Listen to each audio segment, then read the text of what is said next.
Écoute, dans ce tuto, je vais te parler de la fourniture de liquidités par plage. C'est l'un des moyens les plus efficaces pour gagner de l'argent dans l'écosystème DeFi. C'est bien différent de ce que j'ai montré dans ma vidéo précédente. La dernière fois, j'ai montré une position Matic USDC sur SushiSwap, où j'avais fourni une liquidité de 50-50. Mes Matic ont déjà légèrement augmenté, tout comme mes USDC. Mais cette vieille méthode de fournir de la liquidité en proportion égale n'est pas très efficace.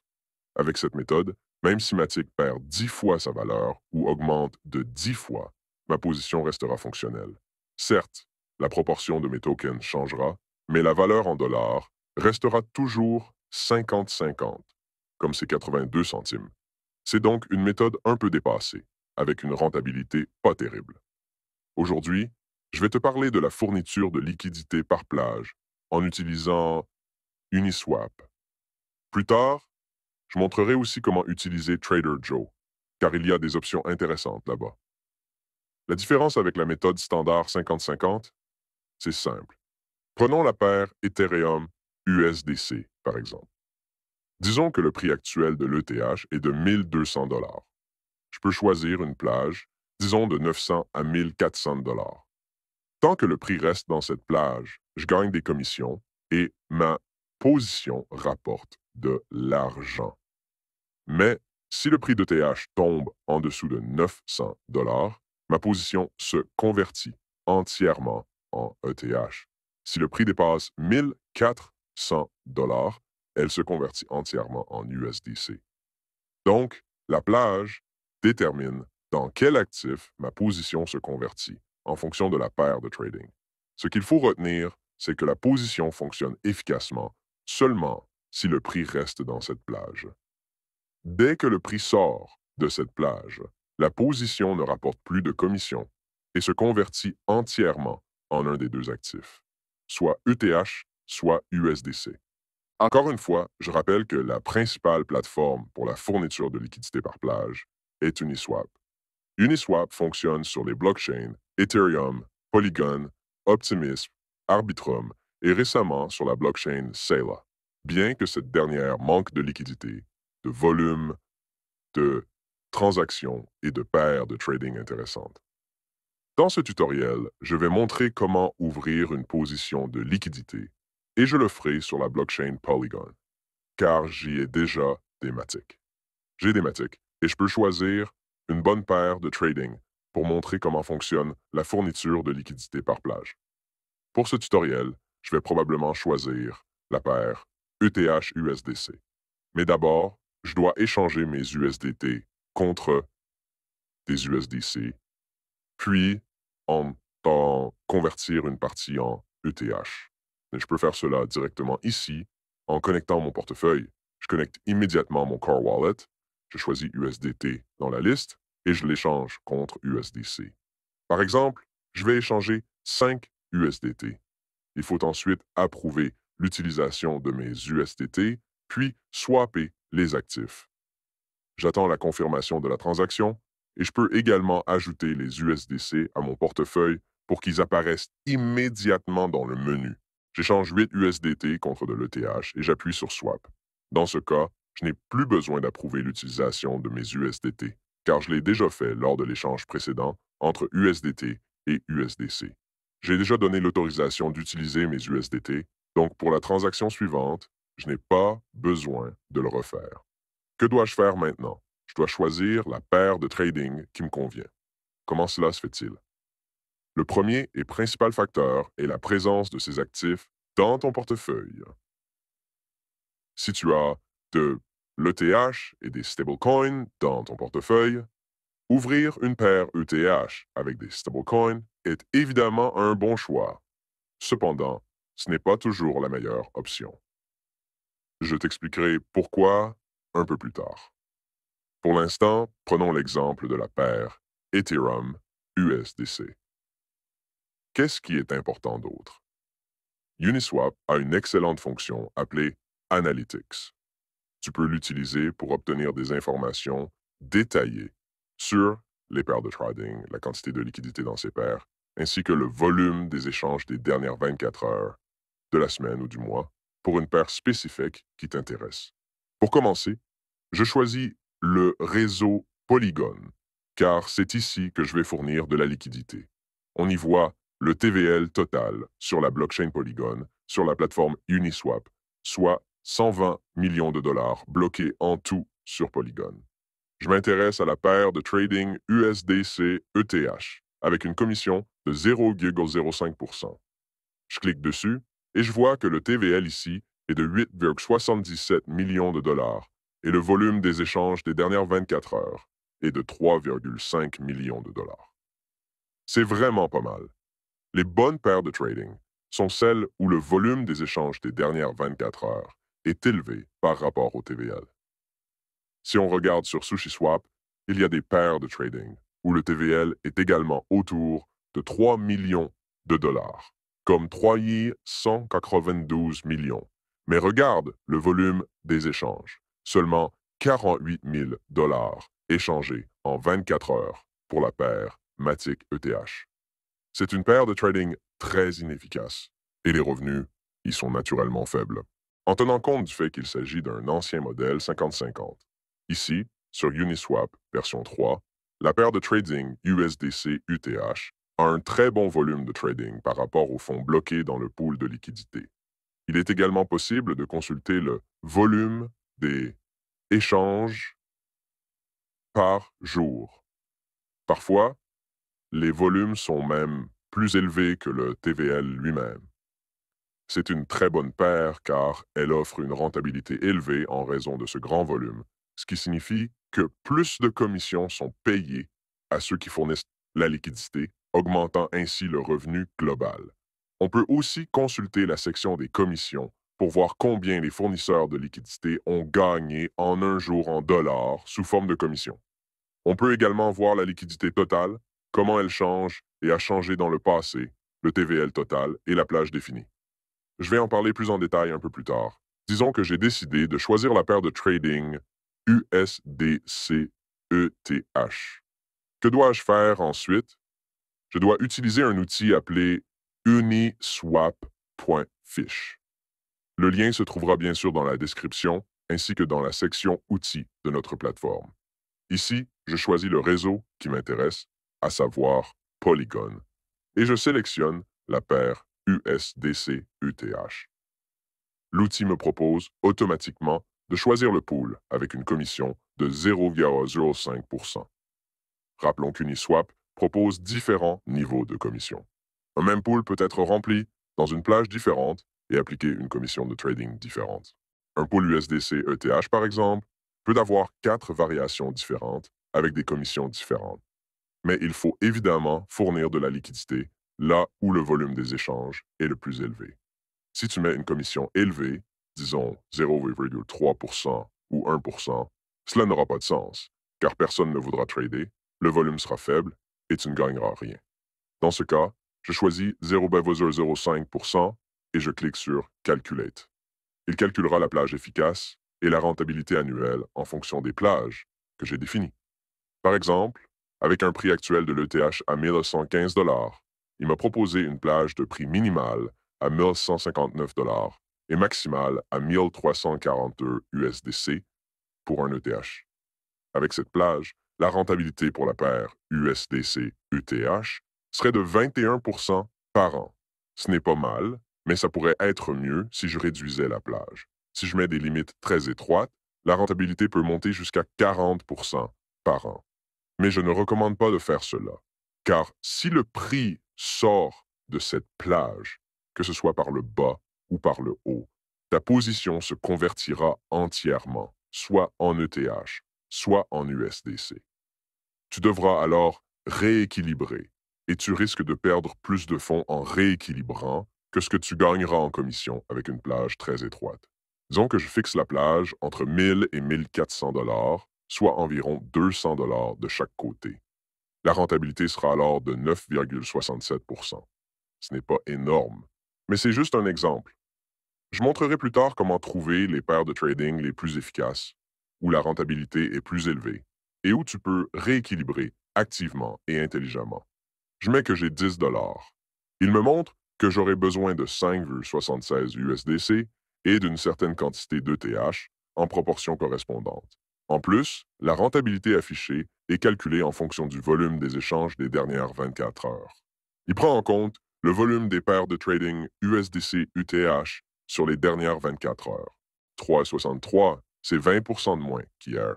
Et il y a eu des jours où le volume atteignait 100 millions de dollars, même si le TVL était seulement de 8, 10 ou 15 millions. Donc, se fier entièrement aux valeurs indiquées par le calculateur n'est pas correct. On peut l'utiliser pour avoir une estimation approximative de ce que tu vas gagner par an avec ta paire de trading. Mais ce n'est pas une valeur exacte, car cela peut varier considérablement en fonction du volume des échanges de la paire que tu choisis. J'ai donc entré le montant et il me montre 5,76 USDC et une certaine quantité de TH. Que fais-je ensuite? Je vais sur Uniswap, je clique sur l'onglet Pool et je choisis Nouvelle position. Je sélectionne USDC et ETH, ainsi que le pool, avec une commission de 0,05%. Ensuite, je dois indiquer la plage. On peut entrer la plage soit en ETH par rapport à USDC, soit en USDC par rapport à ETH. Pour plus de facilité, je bascule sur ETH et j'entre un seuil minimum de 1000 dollars et un maximum de 1400 dollars. Voilà, tout est prêt. J'entre 5 dollars et il me propose automatiquement la quantité d'ETH nécessaire pour ouvrir cette paire de trading. Pour ouvrir la position, je dois donner deux autorisations, une pour l'ETH et ensuite une pour USDC. Les transactions sont confirmées et le bouton de prévisualisation devient rouge. Je clique dessus et il me montre que j'apporte 5 USDC et une certaine quantité d'ETH à la liquidité. Le pourcentage de commission pour ce pool et pour ma liquidité est de 0,05%, ce qui signifie que je recevrai 0,05% de chaque échange effectué dans cette paire de trading, proportionnellement à ma contribution au pool de liquidité globale. Il indique également les plages de prix. Je peux de nouveau sélectionner ETH pour voir la plage de 1000 à 1400 dollars, puis je clique sur Add. Je confirme la transaction et j'attends sa confirmation. Voilà, ma position est ouverte. Elle apparaît dans la section Pool. On peut cliquer dessus pour voir plus de détails. La proportion n'est plus 50-50, car avec les plages, la proportion fluctue toujours en fonction des variations de prix des actifs dans ta paire de trading. Les gains sont affichés. Je mets à jour, parfois la valeur en dollars de la position n'est pas visible. Actuellement, il montre 8,66 et les commissions arrivent en ETH et en USDC dans une fenêtre séparée. Dès qu'elles apparaissent, il y a un bouton Claim Fees pour collecter les commissions et les transactions séparées. On peut ensuite réinvestir ces commissions en liquidité dans cette même position. J'ai déjà reçu quelques commissions, quelqu'un a fait un swap et je peux mettre à jour la page pour voir ce que j'ai gagné. Une infime quantité d'ETH, mais la collecte des frais est possible. Cela signifie que j'ai gagné quelque chose avec cette paire de trading. La position est toujours dans la plage indiquée, je peux vérifier, 1000 à 1400. Le prix actuel de l'ETH est 1215 dollars. Comment suivre la rentabilité de ta position? Cela dépend de ta méthode de calcul.